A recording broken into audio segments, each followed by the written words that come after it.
क्या कभी आप लोगों ने किसी बड़ी कंपनी में काम करने का सपना देखा है, जिसमें एक बॉस होता है, फिर उसके नीचे सीनियर मैनेजर और फिर जूनियर एम्प्लॉय। बिल्कुल यही सिस्टम हमारे देश की अदालतों का भी है मेरे दोस्त। यहाँ भी एक बॉस होता है, उसके नीचे और भी लोग होते हैं और सब मिलजुल कर न्याय की कंपनी को चलाते हैं। तो क्या आप तैयार हैं इस कानूनी कंपनी के सारे पद और पावर को समझने के लिए? नमस्कार दोस्तों, मैं हूं आपका वकील दोस्त एडवोकेट राहुल लखेरा। आज हम शुरू करेंगे BNSS का दूसरा चैप्टर, यानी आपराधिक न्यायालयों और कार्यालयों का गठन, मतलब constitution of criminal courts and offices. ये चैप्टर हमें बताता है कि हमारे देश में क्रिमिनल कोर्ट्स कैसे बने हैं और उनमें कौन कौन से अधिकारी काम करते हैं। इसे हम नोट्स की तरह पढ़ेंगे, जिसमें कुछ भी नहीं छूटेगा। तो चलिए बिना किसी देरी के शुरू करते हैं आज की कानूनी पाठशाला को। तो सबसे पहले समझो classes of criminal courts, BNSS का सेक्शन 6। तो दोस्तों अपनी कॉपी और पेन निकाल लो। सबसे पहले सेक्शन 6 हमें बताता है कि भारत में हाई कोर्ट और अन्य कानूनों के तहत बनी अदालतों के अलावा कौन कौन से क्रिमिनल कोर्ट हैं।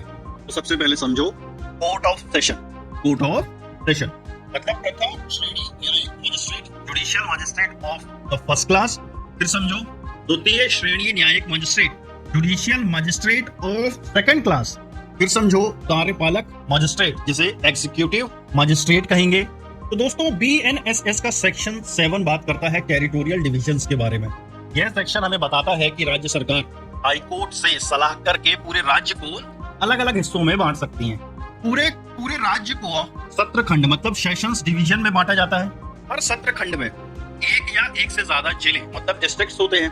फिर हर जिले को उपखंडों मतलब सब डिविजन्स में बांटा जाता है। देखो इसे ऐसे समझो आसानी से, जैसे भारत को राज्यों को जिलों में और जिलों को तहसीलों में बांटा जाता है, वैसे। अब समझो BNSS सेक्शन 8 जो बात करता है कोर्ट ऑफ सेशन की, सबसे पावरफुल क्रिमिनल कोर्ट यानी सेशन कोर्ट। सेक्शन 8 का सब क्लॉज 1, हर सत्र खंड सेशंस डिवीजन के लिए एक सेशन कोर्ट होगा। सेक्शन 8 का सब क्लॉज 2 और 3, इस कोर्ट में एक सेशन जज बैठेंगे जिन्हें हाई कोर्ट नियुक्त करेगा। हाई कोर्ट और भी अपर सेशन जज मतलब एडिशनल सेशन जज को नियुक्त कर सकता है। सेशन जज किसी भी गंभीर अपराध जैसे हत्या डकैती के केस सुन सकता है। अब समझो अगर मान लो सेशन जज का पद खाली है तो हाई कोर्ट अपर सेशन जज या फिर मुख्य न्यायिक मजिस्ट्रेट, चीफ जुडिशियल मजिस्ट्रेट को किसी भी जरूरी एप्लीकेशन को सुनने की जिम्मेदारी दे सकता है। अब समझो न्यायिक मजिस्ट्रेट जो के न्यायालय court of judicial magistrate BNSS का सेक्शन 9 और 10। तो अब बात करते हैं सेक्शन 9। हर जिले में राज्य सरकार हाई कोर्ट से सलाह करके प्रथम श्रेणी और द्वितीय श्रेणी के न्यायिक मजिस्ट्रेट की नियुक्ति करेगी। यह भी बताया गया है कि सरकार कुछ मामलों के लिए विशेष न्यायालय स्पेशल कोर्ट्स भी बना सकती है। अब समझो सेक्शन 10 को, हर जिले में एक मुख्य न्यायिक मजिस्ट्रेट मतलब चीफ जुडिशियल मजिस्ट्रेट होगा, जिसकी नियुक्ति हाई कोर्ट करेगा। इनकी मदद के लिए एक या एक से ज्यादा अपर मुख्य न्यायिक magistrate, additional chief judicial magistrate भी हो सकते हैं। अब समझो विशेष न्यायिक मजिस्ट्रेट और उनके अधिकार मतलब special judicial magistrate and their power BNSS के सेक्शन 11 और 12 में दिया गया है। यह सेक्शन थोड़ा खास है।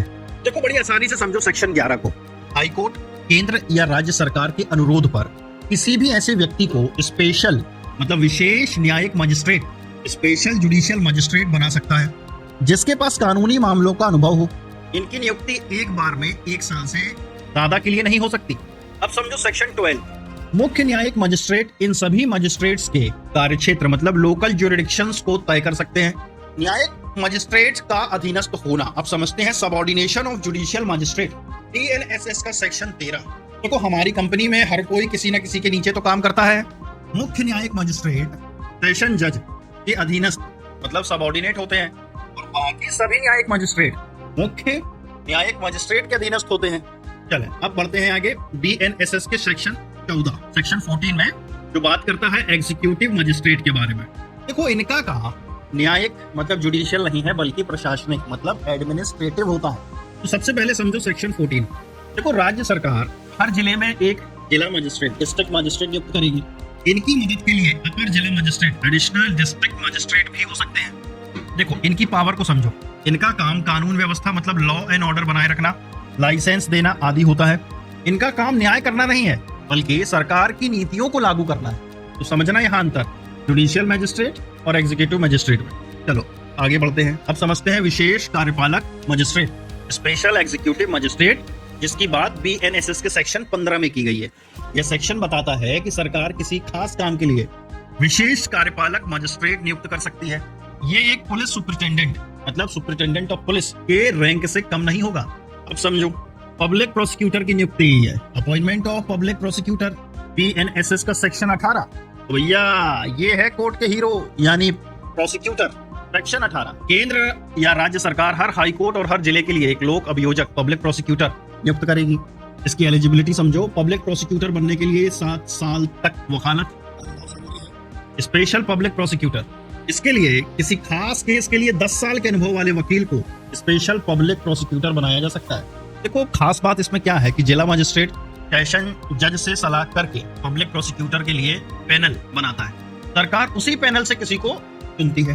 अब समझो, सहायक लोक अभियोजक असिस्टेंट पब्लिक प्रोसिक्यूटर जो BNSS के सेक्शन 19 में दिया गया है, ये पब्लिक प्रोसिक्यूटर की टीम के सदस्य हैं। सेक्शन 19, राज्य सरकार हर जिले में सहायक लोक अभियोजक असिस्टेंट पब्लिक प्रोसिक्यूटर नियुक्त करेगी। इनका काम मजिस्ट्रेट कोर्ट में केस चलाना होता है।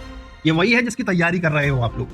अब इसकी योग्यता देखो, कोई पुलिस ऑफिसर सहायक लोक अभियोजक नहीं बन सकता अगर उसने उस केस की जांच में हिस्सा लिया है या वह इंस्पेक्टर से नीचे के रैंक का है।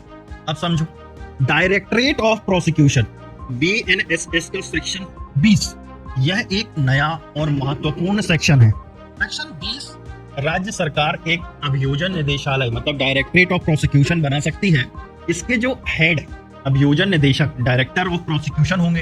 अब इसके लिए योग्यता समझो, डायरेक्टर बनने के लिए 15 साल की वकालत का अनुभव या सेशन जज होना जरूरी है।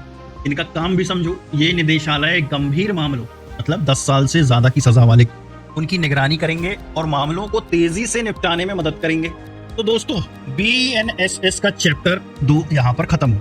उम्मीद है आपको हमारे देश की अदालतों की संरचना और वहां काम करने वाले अधिकारियों की हायरार्की अच्छे से समझ आ गई होगी।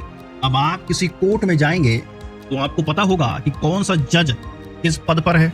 अगर आपको ये जानकारी पसंद आई हो तो इस वीडियो को लाइक करें, अपने दोस्तों के साथ शेयर करें और हमारे चैनल को सब्सक्राइब करना ना भूलें।